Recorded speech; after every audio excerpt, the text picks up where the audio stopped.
Hey, what up guys? Nermak here. You know, as I'm driving, I'm doing a little self-reflection on where I've come from and where I'm going. As I pass other vehicles on the street, I realize I can make assumptions about where they're going, but I have no idea where they're coming from.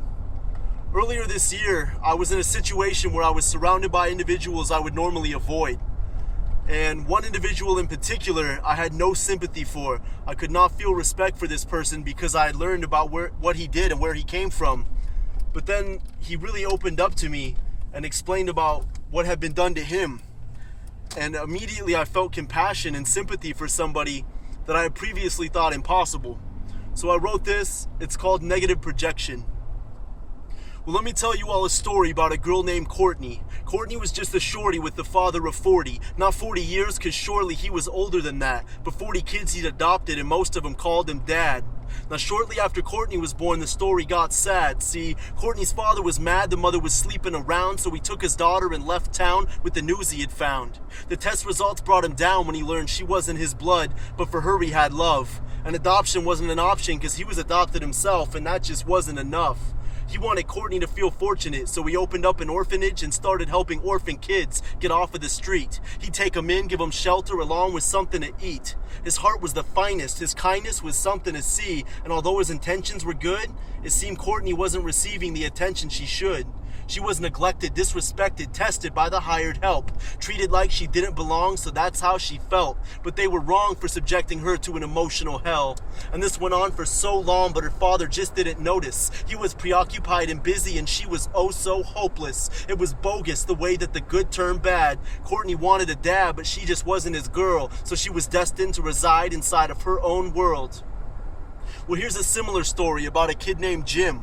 Jim was 13 and didn't like the life he was in. He had an alcoholic father, lost his mom to addiction. Jim had a vision of a world perfect and artificial. He was sitting at the mission, reminiscing a little about the past when he'd laugh and his mom was alive. Before the mask he put on the day that she died. That was the same day that his father decided that they'd be moving to the city and would start a new life. There was a short phase where his father would cry late at night, but in the morning look at Jim and he'd lie. He'd say it's okay and everything would be fine. By the same time tomorrow he had left her behind. His father changed his mind and traded Jim for a bottle, and he grew meaner and meaner as he took every swallow. With self-pity and sorrow, he'd borrow money from banks while spending all that he'd made on unemployment. He'd enjoy and do whatever it takes. His father realized that he was going insane and that Jim's eyes were watching while he was going through pain, so he decided he would hide it and deny it to Jim. By taking action, he would smack him and he'd grab him again, and by then all that Jim thought was how he could do this. His friends of course were useless because they were non-existent. Just trying to get through this, nobody noticed a difference. There was distance in the way that he presented himself. All that Jim really wanted was to be somebody else. Well, time goes by and these two stories collide. Not in reality, but actually they do coincide. True stories never lie, but can defy explanation. Whenever something is taken, it leaves room for inspiration. So be patient as I attempt to try and tell you the outcomes. Knowledge is observational, the why nows and the how comes. Last week it made me sick as I was reading the news. They arrested this sadistic, twisted man for child abuse. It listed they found his children locked in a room, starving and beaten. They hadn't eaten in a week, they couldn't speak, they were bleeding. The police subdued him as he was leaving from an anonymous tip. He was convicted of this, said the paper that his picture was in. As I read, I was in agreement he would never again offend. Only later did I read this. His name? It was Jim. Another article made headlines half a page down, so I proceeded to read it. A dead woman was found, a skinny, naked, bulimic. Face down in the gutter, the paper suspected she was a prostitute. She was surrounded by rubbers, and she must have lost a shoe because there was only one attached to her foot.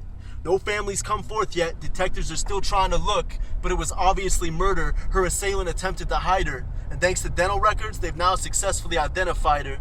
I guess they still don't know how this happened, but that's the earlier story, because the tag tied to her toe had her name. It was Courtney. Well, these are just a couple examples to help illustrate my point. While life burns like a candle, we're all connected at the joint. Always affected by external activities, influence is vital. And when projected through negativity, it becomes a vicious cycle. So the next time you judge someone for something they do, keep in mind you haven't a clue as to what they've been through. And I know that's no excuse, that's not what I'm trying to say. But if we stop the abuse, we can start saving tomorrow, today.